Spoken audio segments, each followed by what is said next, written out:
കൃപയുടെ വാസസ്ഥലം കൃപാസനം.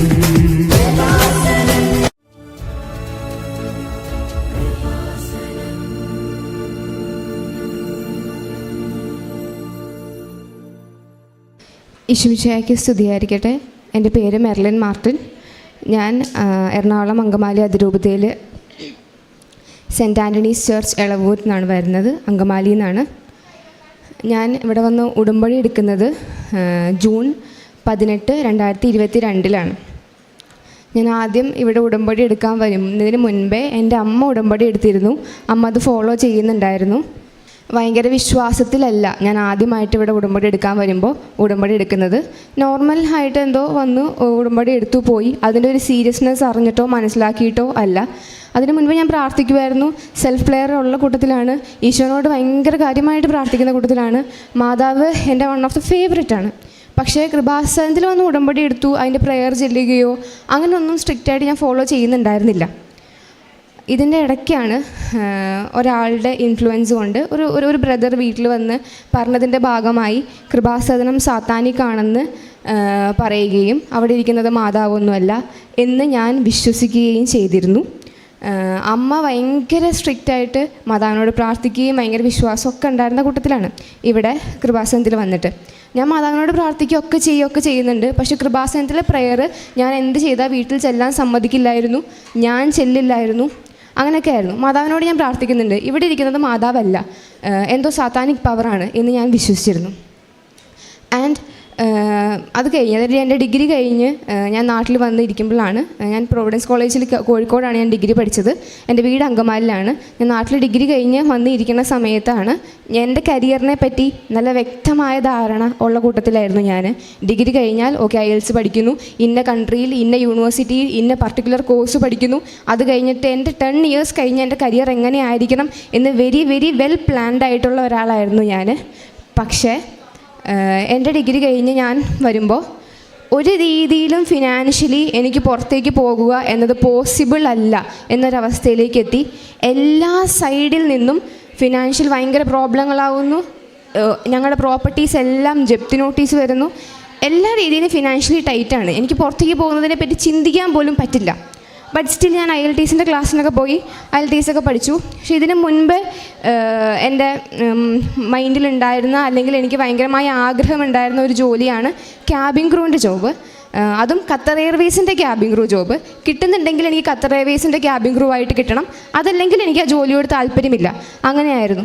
പക്ഷേ അതിന് ഇൻ്റർവ്യൂ അറ്റൻഡ് ചെയ്യുക എന്നത് പോലും, അതിനുള്ള ധൈര്യം പോലും എനിക്കുണ്ടായിരുന്നില്ല. കാരണം അത്രയും ആൾക്കാർ അറ്റൻഡ് ചെയ്യുന്ന ഒരു ഇൻ്റർവ്യൂ, ഇതിനെപ്പറ്റി അറിയുന്നവർക്കറിയാം, one of the toughest interview. അതും ലോകത്തിലേക്ക് എന്നെ ബെസ്റ്റ് ഇൻ്റർനാഷണൽ എയർലൈൻസ് ആയിട്ടുള്ള ഖത്തർ എയർവേസിൻ്റെ ക്യാബിൻ ക്രൂ ആയിട്ടുള്ളൊരു ജോലിയാണ് ഞാൻ ആഗ്രഹിക്കുന്നത്. എനിക്ക് ഏവിയേഷൻ്റെ ബാക്ക്ഗ്രൗണ്ട് ഒന്നുമില്ല. ഞാൻ പഠിച്ചിരിക്കുന്നത് BA എക്കണോമിക്സ് ആണ്. ആ ഒരു ഫസ്റ്റ് അറ്റംപ്റ്റിൽ ക്ലിയർ ചെയ്യുക എന്ന് പറയുന്നത് ഒരിക്കലും പോസിബിളായിട്ടുള്ള കാര്യമല്ല. ഇൻ്റർവ്യൂവിന് പോകണമെങ്കിൽ തന്നെ ഭയങ്കര എക്സ്പെൻസ് വേണം. ഫുൾ ഫോർമൽ ഡ്രസ്സിലൊക്കെ പോയി ഫുൾ ഫേസ് മേക്കപ്പും ഒക്കെ ആയി നമ്മൾ പ്രസൻറ്റ് ചെയ്യുന്ന ഒരു രീതി തന്നെ ഉണ്ട്. അപ്പോൾ അതിന് തന്നെ ഒരു ഇൻ്റർവ്യൂവിന് തന്നെ ഒരു 10-80,000 രൂപ മുടക്കിപ്പോയി ഇൻ്റർവ്യൂ അറ്റൻഡ് ചെയ്യാനും മാത്രം കിട്ടിയില്ലെങ്കിലോ എന്നുള്ളത് കൊണ്ട് എനിക്ക് പേടിയായിരുന്നു ആ ഇൻ്റർവ്യൂ അറ്റൻഡ് ചെയ്യാൻ. പക്ഷെ ഞാൻ ഡിഗ്രി കഴിഞ്ഞ് വന്നു, എൻ്റെ പ്ലാനുകളൊന്നും നടക്കുന്നില്ല. എന്നെ തമ്പുരാൻ ആ ഒരു ഇത് മാത്രമേ ഇനി വഴിയുള്ളൂ എന്നൊരവസ്ഥയിലേക്ക് എത്തിച്ചു. ആ സമയത്താണ് ഞാൻ വീട്ടിലിരിക്കുന്നു, ഞാൻ കാര്യമായിട്ട് പ്രാർത്ഥിക്കുന്ന സമയമാണ്. എനിക്ക് പ്രത്യേകിച്ച് ഒരു പണിയുമില്ല. എനിക്കൊരു കരുണയുടെ ഈശോ ഉണ്ട്, ഒരു കൃപാസനത്തിലെ ഫോട്ടോ ഉണ്ട് മാതാവിൻ്റെ. അപ്പോൾ കൃപാസനത്തിലെ ഫോട്ടോ മാതാവിൻ്റെയൊക്കെ ഞാൻ എടുത്ത് മാറ്റിയിരുന്നു. ഈ ബ്രദർ പറയുന്നത് കേട്ടിട്ടൊക്കെ ഇതെടുത്ത് മാറ്റിയിരുന്നു. കൃപാസനത്തിലെ മാതാവിനെ കംപ്ലീറ്റ്ലി ഞാൻ ഒഴിവാക്കിയിരുന്നു. പക്ഷേ ഈശോനോട് പ്രാർത്ഥിക്കുകയൊക്കെ ചെയ്യായിരുന്നു, മാതാവിനോടും പ്രാർത്ഥിക്കുമായിരുന്നു. അപ്പോൾ മാതാവിൻ്റെ വിമല ഹൃദയ പ്രതിഷ്ഠ എടുക്കാൻ ഞാൻ തീരുമാനിച്ച് ഡാനിയൽ അച്ഛൻ്റെ ധ്യാനം കൂടിക്കഴിഞ്ഞപ്പോഴാണ് മാതാവിൻ്റെ വിമല ഹൃദയ പ്രതിഷ്ഠയെ പറ്റിയിട്ട് അറിയുന്നത്. മാതാവിൻ്റെ വിമല ഹൃദയ പ്രതിഷ്ഠ എടുക്കാൻ ഞാൻ തീരുമാനിക്കുന്നത്. അപ്പോൾ ഇതെടുക്കാൻ തീരുമാനിക്കുന്നതിന് മുൻപേ ഞാൻ പറഞ്ഞു, അമ്മ എനിക്ക് കൃപാസന മാതാവിനെ പറ്റിയിട്ടൊരു ക്ലാരിറ്റി ഇല്ല, എന്താ അവിടെ നടക്കുന്നതെന്ന് എനിക്കറിയില്ല, ഞാൻ ചെയ്യുന്നത് തെറ്റാണോയെന്ന് എനിക്കറിയില്ല, എനിക്കിതിനെപ്പറ്റി നല്ല വ്യക്തമായൊരു ക്ലാരിറ്റി തരണം, ഞാൻ ചെയ്യുന്നത് തെറ്റാണെങ്കിൽ എന്നെ കറക്റ്റ് ചെയ്യണം, എനിക്ക് നല്ല വ്യക്തമായൊരു അടയാളം തരണം എന്നാണ് ഞാൻ പ്രാർത്ഥിച്ചത്. ഞാൻ വിമല ഹൃദയ പ്രതിഷ്ഠ തുടങ്ങുന്ന ദിവസം അപ്പോൾ അമ്മ ഇവിടെ കൃപാസനത്തിൽ വരാൻ തീരുമാനിച്ച ദിവസമാണ്. ഞാൻ പറഞ്ഞു അമ്മ വേണമെങ്കിൽ പോയിക്കോളൂ, എനിക്ക് പ്രശ്നമില്ല എന്ന് ഞാൻ പറഞ്ഞ് പിറ്റേ ദിവസം തന്നെ അമ്മ കൃപാസനത്തിൽ വരാൻ തീരുമാനിച്ച ദിവസമാണ്. തലേ ദിവസം, അതായത് ഞാൻ അന്ന് വിമല ഹൃദയ പ്രതിഷ്ഠ സ്റ്റാർട്ട് ചെയ്യാണ്. തലേ ദിവസം എനിക്കൊരു 10 വയസ്സുള്ളപ്പോൾ തൊട്ട് എനിക്ക് കാലുവേദനയുണ്ട്. വെരി സിവിയർ ആയിട്ടുള്ള കാലുവേദനയാണ്. എനിക്ക് ഓർമ്മയുള്ള കാലം തൊട്ടേ പാരസിറ്റാമോൾ കഴിക്കാതെ ഞാൻ ഉറങ്ങിയിട്ടൊരു ദിവസം പോലും ഇല്ല. ആ കാലുവേദന എനിക്ക് ഡിവൈനിൽ ധ്യാനം കൂടുമ്പോഴാണ് മാറിപ്പോകുന്നത്. അപ്പോൾ കഴിഞ്ഞ 2-3 വർഷമായിട്ട് എനിക്ക് കാലുവേദന ഇല്ല. പക്ഷേ അമ്മ കൃപാസനത്തിൽ വരുന്ന ദിവസം, ഞാൻ വിമല ഹൃദയ പ്രതിഷ്ഠ സ്റ്റാർട്ട് ചെയ്യുന്ന ദിവസം, അന്ന് വെളുപ്പിന് എനിക്ക് ഉറങ്ങാൻ പറ്റുന്നില്ല. എനിക്ക് വെരി സിവിയർ കാലുവേദനയാണ്. എനിക്ക് എന്താ ചെയ്യേണ്ടതെന്ന് അറിയില്ല. നമുക്ക് വേദന സഹിക്കാൻ പറ്റാതെ ശരീരം തളർന്ന് തല കറങ്ങുന്ന ഒരവസ്ഥയിലേക്ക് ഞാൻ എത്തും. പാരസിറ്റാമോളൊക്കെ ഞാൻ എപ്പോഴും എൻ്റെ കയ്യിൽ സ്റ്റോക്ക് ചെയ്യുന്ന സാധനമാണ്. പക്ഷെ അന്ന് ആ വീട് മുഴുവൻ തപ്പിയിട്ടും എനിക്കൊരു പാരസിറ്റാമോൾ പോലും കിട്ടിയില്ല. അപ്പം ഞാൻ രൂപത്തിൻ്റെ ഇവിടെ ചെന്നപ്പോൾ അമ്മ ഉപയോഗിക്കുന്ന തൈലമുണ്ട് മാതാവിൻ്റെ, അതെടുത്ത് ഞാൻ കാലുമ്മ തൂത്തിട്ട് പറഞ്ഞു, ഇതാണോ അടയാളം നീ തരാൻ ഉദ്ദേശിച്ചേക്കുന്നതെന്ന് എനിക്കറിയില്ല. എൻ്റെ കാലുവേദന മാറ്റി തന്നാൽ നാളെ കൃപാസനത്തിൽ അമ്മയുടെ കൂടെ ഞാൻ വരും, എൻ്റെ ഉടമ്പടി ഞാൻ പുതുക്കും എന്ന് പറഞ്ഞു. ഞാൻ തൈലം കാലിൽ പൂശി. ഒരു രഹസ്യം ചൊല്ലി തീർന്നില്ല, അതിന് മുന്നേ എൻ്റെ കാലുവേദന മാറി. അപ്പോൾ എനിക്ക് മനസ്സിലായി, ഓക്കെ, എന്നെ തിരിച്ചു കൊണ്ടുവരാൻ നല്ല വ്യക്തമായ അടയാളം എനിക്ക് കാണിച്ചു തന്നു. ഞാൻ പെട്ടെന്ന് റെഡിയായി അമ്മയുടെ കൂടെ ഇവിടെ വന്നു, ഉടമ്പടി പുതുക്കി. അത് എനിക്ക് മാതാവിൽ നിന്ന് കിട്ടിയൊരു ഫിസിക്കലായിട്ടുള്ള ഒരു അനുഭവമാണ്. അത് കഴിഞ്ഞ് ഞാൻ ഇൻ്റർവ്യൂ അറ്റൻഡ് ചെയ്യാൻ പോകുന്ന കാര്യം എല്ലാവരോടും പറയുമ്പോഴും ഒക്കെ എല്ലാവരുടെ ഒരു വിചാരത്തിൽ, ഇതിൻ്റെ ഒരു സീരിയസ്നെസ് ഒക്കെ അറിയുന്ന ആൾക്കാരുടെ ഒരു വിചാരത്തിൽ എല്ലാവരും എന്നോട് സപ്പോർട്ടീവായിട്ട് പറയുന്നുണ്ടെങ്കിലും എല്ലാവരും വിചാരിക്കുന്നത് ഓക്കെ, ഫസ്റ്റ് അറ്റംപ്റ്റിൽ കിട്ടിയില്ലെങ്കിലും 2ാമതോ 3ാമതോ അറ്റംപ്റ്റ് ചെയ്താൽ കിട്ടുമായിരിക്കും, ഫസ്റ്റ് അറ്റംപ്റ്റ് ഒരു എക്സ്പീരിയൻസ് ആയിക്കോട്ടെ എന്നുള്ള രീതിയിലാണ് ഇരിക്കുന്നത്. പക്ഷേ ഞാൻ പ്രാർത്ഥിച്ചത് മുഴുവനും ഇവിടുന്ന് കൊൽക്കട്ട വരെ ഞാൻ ഇൻ്റർവ്യൂവിന് പോകുന്നുണ്ടെങ്കിൽ അതിന് നല്ല എക്സ്പെൻസ് ഉണ്ട്. ഞാനും അമ്മയും കൂടിയാണ് പോകുന്നത്. ഞങ്ങൾ 5 ദിവസം അവിടെ നിൽക്കണം, 3 ദിവസത്തെ ഇൻ്റർവ്യൂ ആണ്, അതിനൊരു എക്സ്പെൻസ് വരുന്നുണ്ട്. അത് അപ്പം എടുക്കാൻ എൻ്റെ കയ്യിലില്ല. ഞാൻ ഇത്രയും മുടക്കി ഞാൻ അവിടെ പോകുന്നുണ്ടെങ്കിൽ എനിക്ക് ആ ജോലി തരണം. അത് തരാൻ ഉദ്ദേശമില്ലെങ്കിൽ എന്നെ കൊണ്ടുപോകരുത് എന്നാണ് ഞാൻ പ്രാർത്ഥിച്ചത് മുഴുവനും. ആൻഡ് സെപ്റ്റംബർ 8-ാം തീയതി മാതാവിൻ്റെ ബർത്ത്ഡേക്ക് മുൻപ് എനിക്കൊരു തീരുമാനം ഉണ്ടാവണം. എൻ്റെ കരിയറിനെ പറ്റി ആരെന്ത് ചോദിച്ചാലും എനിക്ക് പറയാൻ പറ്റണം. ഇപ്പം ഞാൻ വീട്ടിലിരിക്കും, എല്ലാവരും ചോദിക്കുമ്പോൾ എന്താ ചെയ്യണേ, ഒന്നും ചെയ്യുന്നില്ല, പുറത്തേക്ക് പോകാൻ നോക്കുന്നു എന്നൊക്കെ ഓരോന്നോരോന്ന് പറയുന്നു. കള്ളമാണ് പറയണേ, എനിക്ക് എന്താ ചെയ്യണമെന്ന് എനിക്കറിയില്ല. അങ്ങനെ ഞാൻ ഇരിക്കുന്നത്. അപ്പോൾ ഞാൻ മാതാവിനോട് പറഞ്ഞതാ, സെപ്റ്റംബർ 8-ാം തീയതി നിൻ്റെ ബർത്ത്ഡേക്ക് ഒരു ഗിഫ്റ്റായിട്ട് എനിക്ക് എൻ്റെ കരിയറിനെ പറ്റി നല്ല വ്യക്തമായ ധാരണ എനിക്ക് ഉണ്ടാവണം. ഞാൻ ഇൻ്റർവ്യൂവിന് പോയി. 3 ദിവസത്തെ ഇൻ്റർവ്യൂ ആയിരുന്നു. അവിടെ ചെന്നപ്പോൾ എന്താ പറയുക, ഒരു എയർ ഹോസ്റ്റസിൻ്റെ ഇൻ്റർവ്യൂ ആണ്. അപ്പോൾ അറിയാമായിരിക്കുമല്ലോ, ഒരു ജീവിതത്തിൽ ഇതുവരെ ഹീൽസ് പോലും ഇടാത്ത ഒരാളാണ് ഞാൻ അവിടെ ചെന്നു. കൊൽക്കട്ട മാരിയറ്റിലായിരുന്നു ഇൻ്റർവ്യൂ. ഒരു പല ടൈം സ്ലോട്ടിലായിട്ട് 998 ആൾക്കാർ, 900+ ആൾക്കാർ കാൻഡിഡേറ്റ്സ് ഉണ്ടായിരുന്നു അന്ന് ഇൻ്റർവ്യൂവിന്. നോർത്ത് ഇന്ത്യയിലാണ്. നല്ല ഭംഗിയുള്ള പെൺകുട്ടികൾ, നല്ല ഹൈറ്റിൽ, ഭയങ്കര കോൺഫിഡൻ്റ് ആയിട്ട് അവരെ തന്നെ ക്യാരി ചെയ്യുന്ന പെൺകുട്ടികൾ. ഞാനാണ് കൂട്ടത്തിലെ ഏറ്റവും മണ്ടത്തി, അല്ലെങ്കിൽ കൂട്ടത്തിൽ ഏറ്റവും ഹൈറ്റ് കുറഞ്ഞ, അല്ലെങ്കിൽ എന്താ പറയുക, ഒന്നും അറിയാത്തൊരു കുട്ടി ഞാൻ മാത്രമേ ഉള്ളൂ. എല്ലാവരും അവരവരെ ക്യാരി ചെയ്യുന്നത് ഭയങ്കര കോൺഫിഡൻ്റ് ആയിട്ടൊക്കെയാണ്. അപ്പം ഞാൻ ചെന്നു. ഫസ്റ്റ് ദിവസം തന്നെ എനിക്ക് മനസ്സിലായി, ഓക്കെ, ഇത് കിട്ടാൻ യാതൊരുവിധ സാധ്യതയും എനിക്കില്ല. പിന്നെ ഞാൻ ആലോചിക്കണം, ഓക്കെ, എന്നെ കൊണ്ടുവന്നിട്ടുണ്ടെങ്കിൽ എനിക്കറിയാം. അപ്പോൾ എനിക്ക് വചനം എടുക്കുമ്പോഴും ബൈബിൾ എടുക്കുമ്പോഴും ഒക്കെ എനിക്ക് കിട്ടുന്നത് വിക്ടറിയുടെ വചനങ്ങളാണ്. ഈശോ ഇങ്ങനെ എൻ്റെ ഫ്രണ്ടിൽ ഇരുന്നിട്ട് എന്നോട് പറയണം, നീ പോയിക്കോ, ഞാൻ ഉണ്ടല്ലോ, കൂടെ വന്നിട്ടുണ്ടല്ലോ, നീ പോയിക്കോ എന്നുള്ള രീതിയിൽ. ആ സമയത്തൊക്കെ ഞാൻ ഈശോയായിട്ടുള്ള എൻ്റെ ഒരു റിലേഷൻ എന്തോരം ബിൽഡായിട്ടുണ്ടെന്ന് എനിക്കിങ്ങനെ വാക്കുകളോട് പറഞ്ഞാൽ എന്തോരം മനസ്സിലാവുമെന്ന് എനിക്കറിയില്ല. ഞാൻ ഈശോനോട് എനിക്ക് കിട്ടുന്നത് മുഴുവനും വിക്ടറിയുടെ വചനങ്ങളാണ്. ഒക്കെ ഞാൻ കൽപ്പിച്ചു പോയി. ഫസ്റ്റത്തെ ദിവസം അവർ നമ്മളോട് കാര്യമായി ഇൻ്റർവ്യൂ സംസാരമൊന്നുമില്ല, ജസ്റ്റ് ചെല്ലുന്നു, 2 മിനിറ്റ് മാക്സിമം. അത് നമ്മുടെ നമ്മൾ ഡ്രസ്സ് ചെയ്തേക്കുന്നതും നമ്മുടെ ഫുൾ ലുക്സ് എങ്ങനെയാണ് അത് വെച്ചിട്ടാണ് നമ്മൾ ഫസ്റ്റത്തെ ദിവസത്തെ തീരുമാനമാക്കുന്നത്. ഫസ്റ്റ് ദിവസം ചെന്നു. ഒരു റഷ്യൻ മാമും ഒരു റുമേനിയൻ മാമും ആയിരുന്നു. അപ്പോൾ ഇംഗ്ലീഷിൻ്റെ സ്ലാങ്ങിൽ നല്ല ഡിഫറൻസ് ഉണ്ട്. അപ്പം നമ്മൾ സംസാരിക്കുന്നത് പോലെ ഒരു ഇംഗ്ലീഷിലല്ല. അപ്പോൾ ഇംഗ്ലീഷ് എനിക്ക് അത്യാവശ്യം കോൺഫിഡൻസ് ഉണ്ട്, അത്യാവശ്യം കമാൻഡ് ഉണ്ട്, ഒരു കോൺഫിഡൻസിലാണ് ഞാൻ അവിടെ ചെല്ലുന്നത്. പക്ഷെ പുള്ളിക്കാരി പറയുന്നത് ഒന്നും എനിക്ക് മനസ്സിലാവുന്നില്ല. പുള്ളിക്കാരുടെ സ്ലാങ് എനിക്ക് ഒന്നും മനസ്സിലാവുന്നില്ല. അപ്പോൾ ഞാൻ ആലോചിക്കാൻ എന്താ പറഞ്ഞത്. ഞാൻ 2-3 വട്ടം ചോദിച്ചു, sorry ma'am, I don't understand you, പാടെന്നൊക്കെ 2-3 വട്ടം ചോദിച്ചു. അപ്പോൾ തന്നെ ഞാൻ വിചാരിച്ചു, ഓക്കെ, ഇന്ന് തന്നെ പോവാം, ഇന്ന് തന്നെ വീട്ടിൽ പോവാം, 3 ദിവസത്തെ ഇൻ്റർവ്യൂവിനൊന്നും വെയിറ്റ് ചെയ്യേണ്ട കാര്യമില്ല എന്ന് പറഞ്ഞു. അപ്പോൾ തന്നെ അതിന് മുന്നേ ഹൈറ്റ് ചെക്ക് ചെയ്യാൻ പറഞ്ഞു. ഇതിന് മുന്നേ കയറിയ കുറേ പെൺപിള്ളേർ എൻ്റെ മുൻപായിട്ട് കാൻഡിഡേറ്റ്സ് കയറി ആരെക്കൊണ്ട് ഹൈറ്റ് ചെക്ക് ചെയ്യിപ്പിച്ചില്ല. ഞാൻ മാത്രമാണ് ഹൈറ്റ് ചെക്ക് ചെയ്തത്. എന്നെക്കൊണ്ട് ഹൈറ്റ് ചെക്ക് ചെയ്യിപ്പിച്ചു. അപ്പോൾ എനിക്കറിയാം ഇവിടെ നിന്ന് ആ ഇരിക്കുന്ന ആ സാധനത്തിൻ്റെ അവിടെ വരെ നടന്നു പോകാനുള്ള ദൂരമുണ്ട് മാമിൻ്റെ അടുത്ത് നടന്നു പോകാനായിട്ട്. അപ്പം നടന്നു പോയി ഹൈറ്റ് ചെക്ക് ചെയ്യാണ്. അപ്പോൾ എനിക്കറിയാം ഞാൻ ഈ നടന്നു പോകുമ്പോൾ എൻ്റെ ലെഫ്റ്റ് സൈഡിലും എൻ്റെ റൈറ്റ് സൈഡിലും 2 ആൾക്കാർ എൻ്റെ കൂടെ വരിക. അതെങ്ങനെയാണ് പറഞ്ഞു തരാമെന്ന് എനിക്കറിയില്ല. എൻ്റെ റൈറ്റ് സൈഡിൽ ഇങ്ങനെ നമ്മൾ ഭയങ്കര അച്ഛന്മാരുടെയൊക്കെ ഡ്രസ്സില്ലേ, അതുപോലെയൊക്കെ ഉള്ള ഡ്രസ്സ് ഇട്ടിട്ട് ഒരാൾ നമ്മുടെ കൂടെ നടന്നാൽ നമ്മൾ ആളെ നോക്കിയില്ലെങ്കിൽ നമുക്കറിയാം നമ്മുടെ കൂടെ ഒരാൾക്കാർ നടക്കുന്നുണ്ടെന്ന് നമുക്ക് മനസ്സിലാവും. ആ സെയിം ഫീലിലാണ് ഞാൻ നടന്നു പോയി ഹൈറ്റ് ചെക്ക് ചെയ്തു. ഞാൻ തിരിച്ചു വന്നു ഇപ്പോൾ പുള്ളിക്കാരി പറഞ്ഞു ടുമാറോ അറ്റ് 9:30 ഷാർപ്പ് എന്ന് പറഞ്ഞു. നാളെ 9:30 ഞാൻ പ്രസൻ്റ് ആയിരിക്കണം. ഇതിന് മുൻപ് കയറി ആരോടും പിറ്റേ ദിവസത്തേക്ക് സെലക്ട് ആയിട്ടില്ല. ഞാനാണ് ആദ്യമായിട്ട് അന്നത്തെ ടൈം സ്ലോട്ടിൽ പിറ്റേ ദിവസത്തേക്ക് സെലക്ട് ആവുന്നത്. ഞാൻ പിറ്റേ ദിവസത്തേക്ക് സെലക്ട് ആയി. അപ്പോൾ എനിക്ക് മനസ്സിലായി ഞാനൊന്നും ചെയ്തിട്ടൊന്നുമല്ല, തമ്പുരാനെല്ലാം പ്ലാൻ ചെയ്തിട്ടുണ്ട്, എല്ലാം ഈശ്വരൻ്റെ കളിയാണ് എന്നുള്ള സാധനത്തിലാണ് ഞാൻ ഇരിക്കുന്നത്. ഞാൻ പോയി പിറ്റേ ദിവസം ഇംഗ്ലീഷ് ടെസ്റ്റും സ്കാർ ടെസ്റ്റുമാണ്. ഇംഗ്ലീഷ് ടെസ്റ്റ് രാവിലെ ആയിരുന്നു. ഇംഗ്ലീഷ് ടെസ്റ്റ് ഈ പറഞ്ഞ പോലെ IELTSൻ്റെ ക്ലാസ്സിന് പോയതുകൊണ്ട് എനിക്ക് എളുപ്പമായിരുന്നു. IELTSൻ്റെ റീഡിങ് എങ്ങനെയാണോ അതുപോലെ തന്നെയുള്ള ഇംഗ്ലീഷ് ടെസ്റ്റ് ആയിരുന്നു. എനിക്ക് ബുദ്ധിമുട്ടുകളൊന്നും ഉണ്ടായിരുന്നില്ല. പക്ഷേ എന്നെ അത്ഭുതപ്പെടുത്തിയ കാര്യം എൻ്റെ കൂടെ ഇരുന്ന എല്ലാവർക്കും പല പല ക്വസ്റ്റ്യൻ പേപ്പറുകളായിരുന്നു. എനിക്ക് കിട്ടിയ ക്വസ്റ്റ്യൻ പേപ്പർ ഇതിന് 2 ദിവസം മുൻപ് ഞാനൊരു ചെറിയ മാമിൻ്റെ ഒരു ട്രെയിനിങ് എടുത്തിരുന്നു, 2 ദിവസത്തെ ക്ലാസ്. ആ ക്ലാസ്സിൽ ആ മാം തന്ന same question paper, question number പോലും വ്യത്യാസമില്ലാതെ എനിക്ക് ആ സെയിം ക്വസ്റ്റ്യൻ പേപ്പറാണ് കിട്ടിയത്.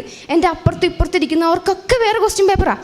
ആ ക്വസ്റ്റ്യൻസ് ഒന്ന് വായിക്കേണ്ടി പോലും എനിക്ക് വന്നില്ല. ക്വസ്റ്റ്യൻ വായിക്കുക പോലും ചെയ്യാതെ ഞാൻ ORMA ഷീറ്റിൽ എല്ലാം മാർക്ക് ചെയ്ത് ആദ്യം ഞാൻ കൊണ്ടുപോയി സബ്മിറ്റ് ചെയ്തു. എനിക്കറിയായിരുന്നു എനിക്ക് കിട്ടുമായിരുന്നുള്ളത്. ആ റൗണ്ട് ഞാൻ ക്ലിയർ ചെയ്തു. അടുത്ത റൗണ്ടിലേക്ക് ചെന്ന് അടുത്ത റൗണ്ടിൽ നമ്മുടെ ഫേസിൽ, കയ്യിൽ, കാലിലൊന്നും പാടുകളോ കാര്യങ്ങളോ ഒന്നും ഉണ്ടാകാൻ പാടില്ല. സ്റ്റിച്ചിൻ്റെ പാടുകൾ, അങ്ങനത്തെ പാടുകളൊന്നും ഉണ്ടാകാൻ പാടില്ല. അപ്പോൾ എനിക്കെൻ്റെ ഫേസിലും കൈമേയും കാലുമോ ഒന്നും പാടുകളൊന്നുമില്ല. പക്ഷേ എൻ്റെ മുട്ടുമേ നമ്മൾ മുട്ടുകുത്തി നിൽക്കുന്നതിൻ്റെ തയമ്പ് പോലത്തെ ഒരു ഡ്രൈ സ്കിന്നുണ്ട്. അത് ഞാൻ പറഞ്ഞില്ലെങ്കിൽ അവരറിയില്ല. പക്ഷേ എനിക്ക് പറയാൻ തോന്നി, ഞാനത് പറഞ്ഞു. അപ്പോൾ എന്നോട് അവർ ചോദിച്ചു ആർ യു എ കാത്തലിക് എന്ന് ചോദിച്ചു. അപ്പോൾ ഞാൻ പറഞ്ഞു അതെ ഞാൻ കാത്തലിക്കാണ് എന്ന് ഞാൻ ഭയങ്കര പ്രൗഡായിട്ട് ഞാൻ പറഞ്ഞു. അതെ ഞാൻ ക്രിസ്ത്യാനിയാണ്, ഞാൻ കാത്തലിക്കാണ് എന്ന് ഞാൻ പറഞ്ഞു. അപ്പോൾ എന്നോട് ചോദിച്ചു പ്രെയർ ചെയ്യുന്നത് കൊണ്ടാണോ എന്ന് ചോദിച്ചു. ഞാൻ പറഞ്ഞു ആണ്, അതുകൊണ്ടാണ് എന്ന് പറഞ്ഞു. അപ്പോൾ പറഞ്ഞു ഇതപ്പോൾ ലൈഫ് ലോങ് ഉണ്ടാവുമോ എന്ന് ഞാൻ പറഞ്ഞു. ടേക്ക് കെയർ ചെയ്ത് കഴിഞ്ഞാൽ മാറും, എന്നാലും ലൈഫ് ലോങ് ഉണ്ടാകും എന്ന് ഞാൻ പറഞ്ഞു. ലൈഫ് ലോങ് ഉണ്ടാവുമെന്ന് ഞാൻ പറയണത് ഇതുണ്ട്, ഞാനൊരു ക്രിസ്ത്യാനിയാണ്, ഞാൻ മുട്ടൂത്തി നിൽക്കുന്നത് കൊണ്ടാണ് എൻ്റെ കാലിൽ പാടുള്ളത്, ഇതുണ്ടായിട്ട് തന്നെ എടുക്കാൻ നിങ്ങൾക്ക് പറ്റുമെങ്കിൽ എടുത്താൽ മതി എന്നൊരു ആറ്റിറ്റ്യൂഡിലാണ് ഞാനത് പറയണത്. അപ്പോൾ അവർ പറഞ്ഞു ഓക്കെ പറഞ്ഞു. ആ ടെസ്റ്റ് ഞാൻ ക്ലിയർ ചെയ്തു. 3rd ഡേയിലേക്ക് ഞാൻ ഇൻ്റർവ്യൂവിനായി. 998 പേരിൽ നിന്ന് ഇൻ്റർവ്യൂ സ്റ്റാർട്ട് ചെയ്ത് 3ാമത്തെ ദിവസം ഇൻ്റർവ്യൂവിൽ കയറുമ്പോൾ 25 പേരുള്ളൂ ഞങ്ങൾ. അതിലാകെ ഒരു മലയാളിയേ ഉള്ളൂ ഞാൻ. ലാസ്റ്റ് ദിവസത്തെ റിസൾട്ട് നമുക്ക് അന്ന് തന്നെ അറിയാൻ പറ്റില്ല.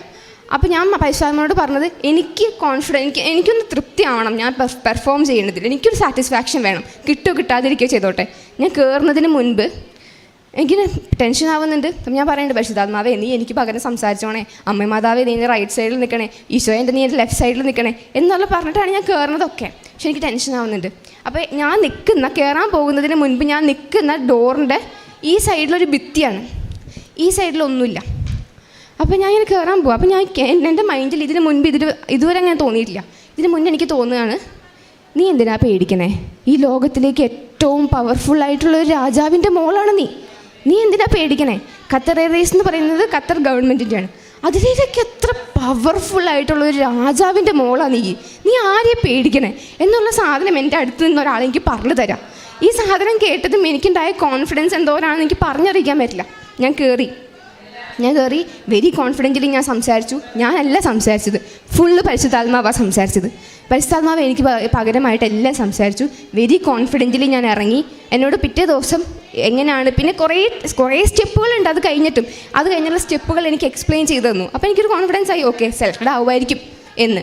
അപ്പോൾ ആ മാം പറഞ്ഞു 48 മണിക്കൂർ തൊട്ട് 15 ദിവസത്തിനുള്ളിൽ നിങ്ങളെ അറിയിക്കും എന്താണ് എന്നുള്ളത്. അപ്പോൾ ഞാൻ അവിടെ നിന്ന് ആ ഡോർ തുറന്ന് പുറത്തേക്ക് ഇറങ്ങിയപ്പോഴേക്ക് ഞാൻ മാതാവിനോട് പറഞ്ഞു അമ്മേ, സമയച്ചുരുക്കത്തിൻ്റെ അമ്മ, നീ 48 മണിക്കൂറിനുള്ളിൽ എനിക്ക് കൺഫർമേഷൻ കിട്ടണം എന്ന് ഞാൻ പറഞ്ഞു. ഞങ്ങൾ കൊൽക്കട്ടയിൽ നിന്ന് ഇവിടെ വന്നു, ഉച്ചയ്ക്ക് 12 മണിയായി. കറക്റ്റ് 48 മണിക്കൂർ എനിക്ക് മെയിൽ വന്നു കൺഫർമേഷൻ്റെ. ബ്ലൂ ബാക്ക്ഗ്രൗണ്ട് ഫോട്ടോൻ്റെ മെയിൽ വന്നു. നമുക്കൊരു 75% നമുക്ക് ഉറപ്പിക്കാവുന്ന ഒരു ലെവലിലേക്ക് എത്തി. അത് കഴിഞ്ഞിട്ട് കാര്യങ്ങളൊക്കെ സ്ലോ ആയി. എൻ്റെ കൂടെ സെലക്റ്റായ 8 പേരിൽ 7 പേരും പോയി. 7 പേർക്കും ഓഫർ ലെറ്റർ വന്നു. ഓഫർ ലെറ്റർ വന്നാലേ നമുക്ക് കൺഫേം ചെയ്യാൻ പറ്റുക. ഇത് നമുക്ക് ആരോടും ചോദിക്കാനോ ഒന്നും ആക്കാനോ പറ്റില്ല. ഇവർക്കൊക്കെ ഓഫർ ലെറ്റർ വന്നു, എനിക്ക് മാത്രം ഓഫർ ലെറ്റർ വന്നിട്ടില്ല. എന്നാൽ ഞാൻ ചെയ്യുന്നൊരു കാര്യം, എനിക്കിപ്പോൾ ഈ ദിവസങ്ങളിലൊന്നും എനിക്കൊരു പണിയില്ല. 5-6 മാസമായിട്ട് ഞാൻ വീട്ടിൽ വെറുതെ ഇരിക്കുകയാണ്. എനിക്ക് എൻ്റെ ഒരു കരുണയുടെ ഈശോ ഉണ്ട്, ഞാൻ മാത്രമേ വീട്ടിലുള്ളൂ. ഒരു ബൈബിളുണ്ട്, ഞാൻ 24 മണിക്കൂർ ഈശോനോടും മാതാവിനോടും സംസാരിക്കുക. ബൈബിൾ തുറക്കുമ്പോഴൊക്കെ എനിക്കറിയാം ഈശോ എന്നോട് സംസാരിക്കുകയാണെന്നുള്ളത്. നമുക്ക് ശരിക്കും മനസ്സിലാവും, നമ്മുടെ അടുത്തിങ്ങനെ ഒരാളിരുന്ന് നമ്മളോട് സംസാരിക്കുന്ന നമുക്ക് മനസ്സിലാവും. അത് മാത്രം ഞാൻ ചെയ്യണേ. അപ്പം ഞാൻ ആലോചിക്കും, എനിക്ക് മാത്രം എന്താ വരാത്തേ? പിന്നെ ഞാൻ ആലോചിക്കും, ഓക്കെ, എനിക്ക് വേണ്ടിയിട്ട് എന്തോ കാര്യമായിട്ട് ഖത്തറിൽ ചെയ്തുകൊണ്ടിരിക്കുകയാണ്, അതുകൊണ്ടാണ് എനിക്ക് വരാത്തത് എന്ന കോൺഫിഡൻസിലാണ് ഞാൻ നിൽക്കണേ. ഒക്ടോബർ മാസം ഞാൻ യൂണിറ്റിലൊക്കെ വചനം പറയാറുണ്ട്. ഒക്ടോബർ മാസം കൊന്തയുടെ അന്ന് കൊന്തയ്ക്ക് ഇങ്ങനെ ഒരു എന്തെങ്കിലും വചനം പറയാമെന്നുള്ള രീതിയിൽ മാതാവിനെ പറ്റിയുള്ള അനുഭവം പറയാൻ ഞാൻ ഈ അനുഭവം പറഞ്ഞു. അപ്പോഴാണ് എൻ്റെ നാട്ടുകാരെല്ലാവരും അറിയുന്നത്, ഓക്കെ, ഇവരെവിടെയോ ഇൻ്റർവ്യൂവിനൊക്കെ പോയി അങ്ങനെയൊക്കെ ആക്കിക്കണം. എനിക്ക് അപ്പോഴും കൺഫർമേഷൻ വന്നിട്ടില്ല. പക്ഷേ അത് കഴിഞ്ഞ് കഴിഞ്ഞപ്പോൾ ഞാൻ ആലോചിക്കുക, ഇതിനി വന്നില്ലെങ്കിൽ ഇവരെല്ലാവരുടെ മുമ്പിൽ ഞാൻ നാണം കെട്ടുപോകും, ഞാൻ ഒന്നും അല്ലാണ്ടായി പോവും. ആ ഇരിക്കുന്ന കുറേ പേര് ആൾക്കാർക്കൊന്നും എനിക്ക് കിട്ടരുതെന്നാണ് ആഗ്രഹം. അപ്പം ഞാൻ ആലോചിച്ചു, അപ്പം എനിക്ക് കിട്ടുന്ന വചനം എനിക്കിന് വചനമായിട്ട് പറയാൻ അറിയില്ല. ഒരാളുടെ മുമ്പിലും തല കുനിക്കാൻ നമ്മളെ അനുവദിക്കില്ല തമ്പുരാൻ. ഞാൻ ഓക്കെ, അപ്പം എനിക്കറിയാം, ഓക്കെ, ആരുടെ മുമ്പിൽ ഞാൻ തല കുനിക്കേണ്ടി വരില്ല. ഞാൻ വെരി പ്രൗഡായിട്ട് ഞാൻ പറയുമായിരുന്നു, പിന്നെ ഞാൻ ഇൻ്റർവ്യൂ കഴിഞ്ഞിരിക്കുകയാണ്, കൺഫർമേഷന് വേണ്ടി വെയിറ്റ് ചെയ്യാണ് എന്ന് ഞാൻ പറയുമായിരുന്നു. അതുപോലെ തന്നെ അപ്പം ഞാൻ പറഞ്ഞ ഡേറ്റ്സ് എല്ലാം വെച്ചിട്ടാണ് ഞാൻ പ്രാർത്ഥിച്ചത്. ഡിസംബർ 25-ാം തീയതി ഈശോൻ്റെ ബർത്ത്ഡേയുടെ സമയത്ത് ഞാൻ ചോദിച്ചു, മാതാവിൻ്റെ ബർത്ത്ഡേക്ക് മാതാവ് എനിക്ക് ഗിഫ്റ്റ് തന്നു, ഈശോൻ്റെ ബർത്ത്ഡേക്ക് നീ എന്താ എനിക്ക് തരാൻ പോണേ എന്ന് ഞാൻ ചോദിച്ചു.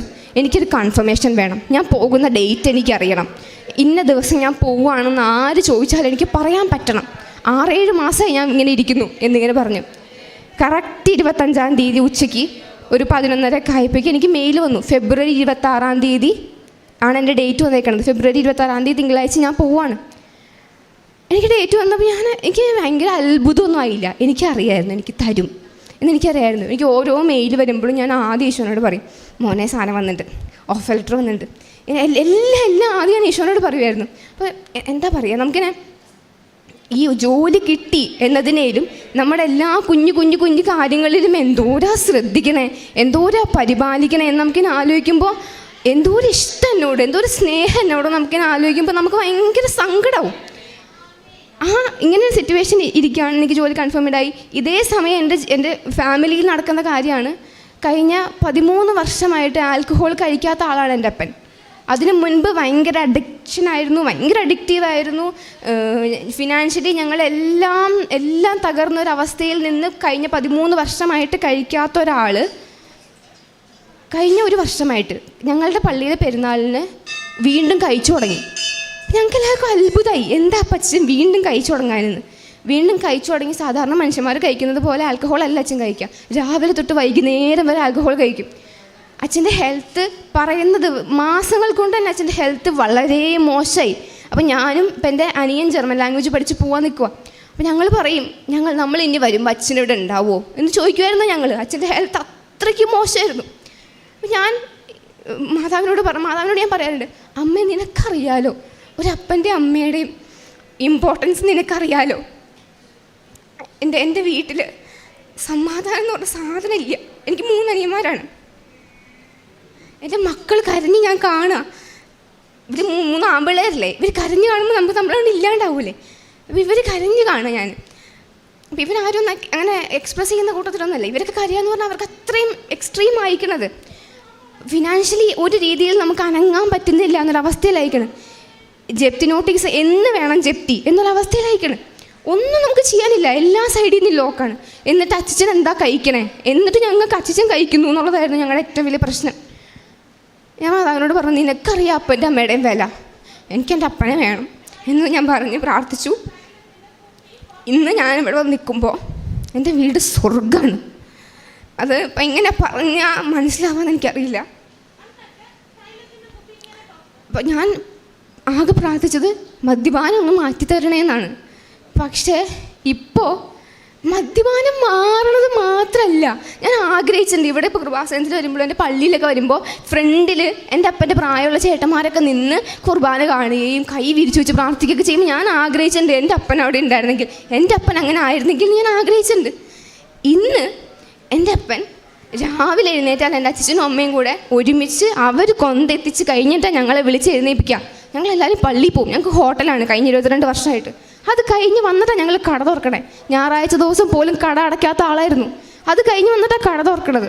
അത് കഴിഞ്ഞ് വന്ന് എല്ലാവരും കൂടെ രാത്രി ഒരുമിച്ചിരുന്ന് പ്രാർത്ഥന കഴിഞ്ഞ് ഞങ്ങളുടെ 4 പേരുടെ തലയിലും അച്ഛൻ കൈ വെച്ച് പ്രാർത്ഥിച്ച് അതും കഴിഞ്ഞ് ഇവർ 2 ഒറ്റയ്ക്ക് കൊന്തെത്തിച്ചിട്ടാണ് ഇന്ന് എൻ്റെ അപ്പനും അമ്മയും കിടക്കണത്. എനിക്ക് വിശ്വസിക്കാൻ പറ്റാത്ത മാറ്റമാണ് എൻ്റെ അപ്പന്. 1 പറഞ്ഞ ചൂടാവുന്ന ടൈപ്പ് ഓഫ് ക്യാരക്ടറാണ് എൻ്റെ അപ്പൻ്റെ. പക്ഷേ കഴിഞ്ഞ ഒരാഴ്ചയായിട്ട് അച്ഛൻ ദേഷ്യപ്പെട്ട് ഞങ്ങൾ കാണുന്നില്ല. അച്ഛനും അമ്മയും തമ്മിലുള്ള സ്നേഹം കാണുമ്പോൾ ഞങ്ങൾക്ക് സന്തോഷം കൊണ്ട് എന്താ പറയേണ്ടതെന്ന് അറിയില്ല. ലിറ്ററലി നമ്മൾ പറയില്ലേ, ഞാൻ ഈശോനോട് മാതാവിനോട് ചോദിച്ചിട്ടുണ്ട്, ഞാൻ ഒരു ദിവസം എനിക്ക് സമാധാനം തരും എൻ്റെ വീട്ടിൽ നിന്ന്. ഇന്ന് എൻ്റെ വീട് സ്വർഗ്ഗമാണ്. അതെങ്ങനെ എനിക്ക് പറഞ്ഞു തരേണ്ടതെന്ന് അറിയില്ല. അങ്ങനെ ഓരോ കാര്യങ്ങളിലും ഇങ്ങനെ ഈശോയും മാതാവും ഇങ്ങനെ നമ്മളിങ്ങനെ കൂടെ കൊണ്ടു നടക്കില്ലേ. ഇന്ന് എനിക്ക് ഭയങ്കര പ്രൗഡായിട്ട് പറയാൻ പറ്റും, എനിക്ക് എൻ്റെ ജോലിയല്ല, എനിക്ക് എൻ്റെ ആരോഗ്യമല്ല, എനിക്ക് എൻ്റെ ഫാമിലി അല്ല, എന്തു പോയാലും I know that man will be there for me എന്നുള്ളത് എനിക്കറിയാം. അല്ലെങ്കിൽ എനിക്ക് ഈശോനോടുള്ള ബന്ധം അത്രയും കൂടിക്കണ്. അപ്പാന്ന് വിളിക്കാനും എടാ എന്നെ കൊണ്ട് കഴിയണില്ല എന്ന് പറയാനും ഒന്നുള്ള റിലേഷൻ എന്തോരം കൂടിക്കണമെന്ന് എനിക്കത് പറഞ്ഞുതരാൻ അറിയില്ല. വേറെ ഒന്നുമില്ലെങ്കിലും അവനുണ്ടാവും, അവനുണ്ടെങ്കിൽ എല്ലാം നടക്കും. ഇനി ഇതൊക്കെ എളുപ്പത്തിൽ നടക്കാൻ അമ്മയുടെ മോനോടൊന്ന് പറയണം കേട്ടോ, ഞാൻ ഇങ്ങനെ പറഞ്ഞിട്ടുണ്ട് എന്ന് പറഞ്ഞാൽ കണ്ണടച്ച് തുറക്കാനുള്ള കാര്യങ്ങൾ എല്ലാം ലൈഫിൽ മാറും എന്ന് ഞാൻ എൻ്റെ ജീവിതം കൊണ്ട് പഠിച്ചതാണ്. ഇനി എന്ത് പ്രശ്നം വന്നാലും ഒരു സെക്കൻഡ് പോലും ഒന്ന് വിറയ്ക്കുക പോലും ചെയ്യാതെ I will be like I am the daughter of the most powerful king in the world എന്ന് എനിക്ക് അത്രയ്ക്ക് ധൈര്യത്തിൽ പറയാൻ പറ്റും. കാരുണ്യ പ്രവർത്തനമായിട്ട് ഞാൻ ചെയ്യില്ലെന്ന് പറഞ്ഞാൽ, ഞങ്ങളുടെ നാട്ടിൽ തന്നെ ഒരു ചേട്ടനുണ്ട്, ആൾ വയ്യാത്തൊരാളാണ്. അപ്പോൾ ആൾക്ക് ഫുഡ് കൊടുക്കലും അങ്ങനെയൊക്കെയാണ് ഞാൻ ഫുഡും, അല്ലെങ്കിൽ ഇപ്പോൾ ഞാൻ ട്യൂഷനൊക്കെ എടുക്കാറുണ്ടായിരുന്നു. അപ്പോൾ അതിൻ്റെ പൈസയ്ക്ക് ആൾക്ക് വേണ്ടിയിട്ട് എന്തെങ്കിലുമൊക്കെ ചെയ്യലാണ് സാധാരണ ഞാൻ ചെയ്യൽ കാരുണ്യ പ്രവർത്തനമായിട്ട്. പ്രേക്ഷിത പ്രവർത്തനമായിട്ട് ഞാൻ ചെയ്യാറ് കുരിശിടാൻ തീരുമാനിക്കുന്നത് പ്രേക്ഷിത പ്രവർത്തനത്തിൻ്റെ ഭാഗമായിട്ടാണ്. അപ്പോൾ എന്നോട് കുറേ പേര് എന്നോട് ചോദിച്ചു, എന്തിനായി കുരിശ് കെട്ടി തൂക്കിക്കൊണ്ട് നടക്കണേ എന്നുള്ളത്, വിശ്വാസം ഉണ്ടെങ്കിൽ ഹൃദയത്തിലുണ്ടായാൽ പോരെ എന്നുള്ളത്. പക്ഷേ എനിക്ക് അത്രയ്ക്ക് നിർബന്ധമുണ്ട്. എന്നെ കാണുന്ന ഒരാൾ കാണുമ്പോൾ ഞാനൊരു ക്രിസ്ത്യനാണ്, ഞാൻ എൻ്റെ ഈശോൻ്റെ മോളാണ് എന്ന് എന്നെ കണ്ടാൽ മനസ്സിലാവണം. ഞാൻ അങ്ങനെ റെപ്രസെൻ്റ് ചെയ്യാനും ഞാൻ അങ്ങനെ അറിയപ്പെടാനുമാണ് ആഗ്രഹിക്കുന്നത്. അത് മനസ്സിലാവാൻ വേണ്ടിയിട്ട് തന്നെയാണ് ഈ കെട്ടി തൂക്കിയിട്ടുണ്ട് നടക്കുന്നതൊക്കെ. വെരി പ്രൗഡായിട്ടാണ് ഞാൻ കെട്ടി തൂക്കിയിട്ടുണ്ട് നടക്കുന്നത്. പ്രേക്ഷിത പ്രവർത്തനത്തിൻ്റെ ഭാഗമായിട്ട് ഞാൻ നമ്മുടെ യൂത്തായിട്ടുള്ളവർക്ക് ചെയ്യാൻ പറ്റുന്ന വെരി സിമ്പിളായിട്ടുള്ള കാര്യമാണ് ഞാൻ ചെയ്യുന്നത്. എല്ലാ ദിവസവും എന്തെങ്കിലും വചനമോ അല്ലെങ്കിൽ എന്തെങ്കിലും ഈശോൻ്റെ വീഡിയോസോ സ്റ്റാറ്റസും സ്റ്റോറിയും കാര്യങ്ങളുമൊക്കെ ആയിട്ട് എല്ലാ ദിവസവും ഞാനിടും. അത് ഭയങ്കര സംഭവമായിട്ടുള്ള കാര്യമൊന്നുമല്ല, പക്ഷേ ജസ്റ്റ് ഒന്ന് കണ്ട് ആ ഒരു വചനം ആരെങ്കിലും വായിച്ചാൽ അത്രയായി എന്നേ ഞാൻ വിചാരിക്കാറുള്ളൂ. അതൊക്കെയാണ് ഞാൻ പ്രേക്ഷിത പ്രവർത്തനമായിട്ട് ചെയ്യാറുണ്ടായിരുന്നത്. പരിശുദ്ധ അമ്മയുടെ മധ്യസ്ഥതയിൽ ലഭിച്ച അനുഭവങ്ങളാണ് ഇപ്പം വളരെ വ്യക്തമായിട്ട് ഒരു ക്യാബിൻ ക്രൂ ഇൻ്റർവ്യൂ, എയർ ഹോസ്റ്റസിൻ്റെ ഇൻ്റർവ്യൂ പാസ്സായതിനെ കുറിച്ചിട്ടുള്ള സാക്ഷ്യമാണ്. ഒരു സാക്ഷ്യത്തിൽ ഏകദേശം നല്ലൊരു സമയം അതിൻ്റെ എക്സ്പ്ലനേഷനാണ് ഇപ്പം മകൾ പറഞ്ഞത്. കാരണം നമ്മളെ സംബന്ധിച്ചിടത്തോളം ഈ അൾത്താരയിൽ എല്ലാ ജീവിതത്തിൻ്റെ തുറയിൽ നിന്നുള്ള സാക്ഷ്യങ്ങളും ലഭിക്കുന്നു. നിങ്ങൾ സാക്ഷ്യം പരിശോധിച്ചാൽ മതി.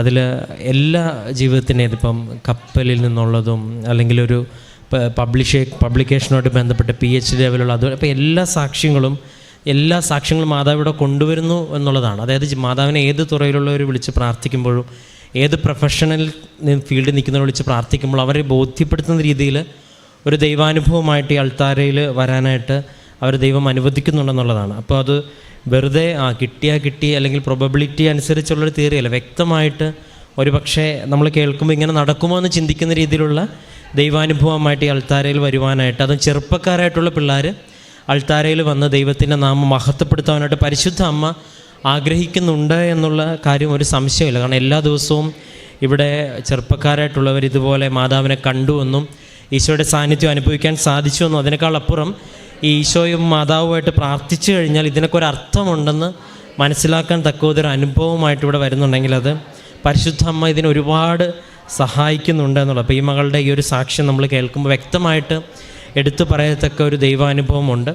അപ്പോൾ ജീവിതത്തിൽ ഇതുപോലെ തുറവിയുള്ളൊരു മനസ്സിലും അല്ലെങ്കിൽ പ്രാർത്ഥനയോട് ചേർന്ന് നിൽക്കുവാനായിട്ടൊരു ക്രമമൊക്കെ നമ്മുടെ ജീവിതത്തിൽ ഉണ്ടാകുമ്പോൾ ദൈവം നമ്മുടെ ജീവിതത്തിൽ ഈ കൃപ ഒഴുകുന്നൊരു സമയമുണ്ട്. ആ കൃപയിൽ നിൽക്കുമ്പോഴാണ് നമ്മുടെ ജീവിതത്തിൽ ബാക്കിയുള്ളതെല്ലാം സെക്കൻഡറി ആവുകയും ഈശോയും മാതാവും അല്ലെങ്കിൽ ദൈവവും ദൈവത്തിൻ്റെ കാര്യങ്ങളും ഏറ്റവും പ്രധാനമായിട്ട് മാറുന്നത്. കാരണം ഇത് കർത്താവ് ആഗ്രഹിക്കാനുള്ള കാര്യമാണെന്ന് പഴയ നിയമത്തിൽ ഞാനല്ലാതെ മറ്റൊരു ദൈവം നിനക്കുണ്ടാകരുതെന്ന് കൽപ്പനകൾ തരുമ്പോഴും പിന്നീട് നീ നിന്റെ ദൈവമായ കർത്താവിനെ പൂർണ്ണ ഹൃദയത്തോടെ സ്നേഹിക്കണം, പൂർണ്ണ മനസ്സോടെ സ്നേഹിക്കണമെന്ന് പറയുമ്പോഴും പിന്നീട് കർത്താവെ എന്ന് വിളിക്കുന്നതല്ല, എൻ്റെ ഹിതം നടത്തണമെന്ന് അവർക്ക് മാത്രമാണ്. അപ്പോൾ ഇത് ഇങ്ങനെ ആവർത്തിച്ച് ഈശോ ആഗ്രഹിക്കുന്നതാണ്. നീ ജീവിതത്തിൽ ആദ്യം അവിടുത്തെ രാജ്യനീതി അന്വേഷിക്കണം. ഈ ഒരു ട്രാക്കിലേക്ക് ഉടമ്പടി ഒരു വ്യക്തിയെ കൊണ്ട് നിൽക്കുക. അതിൻ്റെ ഭാഗമാണ് ഈ 5:30 എഴുന്നേറ്റ് പ്രാർത്ഥിക്കണമെന്നുള്ള ഇൻഡയറക്റ്റ് അർത്ഥം എന്ന് പറഞ്ഞാൽ ജീവിതത്തിൽ ആദ്യം എഴുന്നേൽക്കുമ്പോൾ ദൈവത്തെ വിളിച്ച് എഴുന്നേൽക്കണമെന്നുള്ള ജീവിതത്തിൻ്റെ ഓരോ പ്രശ്നം ഉടമ്പടി തൈലം ഉപയോഗിച്ചു, കാശിൽ ഉപയോഗിച്ചു എന്നൊക്കെ പറയുന്നതിൻ്റെ ഡയറക്റ്റും അല്ലെങ്കിൽ ഇൻഡയറക്റ്റ് അർത്ഥം എന്ന് പറയുന്നത് ആ സമയത്തൊക്കെ ദൈവത്തിൽ ആശ്രയിച്ചു. അപ്പോൾ അങ്ങനെ ഒരു അനുഭവം ജീവിതത്തിൽ ഇങ്ങനെ പ്രാർത്ഥനയിലൂടെ കേന്ദ്രീകരിച്ച് ഒരാൾ ജീവിച്ചങ്ങ് തുടങ്ങുമ്പോൾ അത് കർത്താവ് കാണിച്ചു തരും, ഉറപ്പിച്ചു തരും, നീ പോകുന്ന വഴി കറക്റ്റാണെന്ന്. അപ്പം ഇനിയും ഒരുപാട് പേര് ദൈവാനുഭവത്തിന് വലിയ സാക്ഷ്യങ്ങൾ പറയടവരട്ടെ. അപ്പം ഈ മകളുടെ ഇനിയുള്ള ജീവിതവും ഇതുപോലെ ദൈവത്തെ പ്രഘോഷിക്കുവാനായിട്ടുള്ളതാക്കി തീരട്ടെ എന്ന് പരിശുദ്ധമായി സഹായിക്കട്ടെ എന്ന് പ്രാർത്ഥിക്കുന്നു. നമുക്ക് കരങ്ങളടിച്ച് ദൈവത്തിൻ്റെ നാമം മഹത്വപ്പെടുത്തും. അത്യപൂർവ ദൈവാനുഭവങ്ങൾ ഇനി നിങ്ങൾക്കും സ്വന്തം. ഈ യൂട്യൂബ് ചാനൽ ഇതുവരെ സബ്സ്ക്രൈബ് ചെയ്തിട്ടില്ലെങ്കിൽ ഇപ്പോൾ തന്നെ സബ്സ്ക്രൈബ് ചെയ്യുക. ഈ വീഡിയോ ഇപ്പോൾ തന്നെ നിങ്ങളുടെ സുഹൃത്തുക്കൾക്ക് ഷെയർ ചെയ്തുകൊണ്ട് കർത്താവിൻ്റെ പ്രേക്ഷിതരാകുക.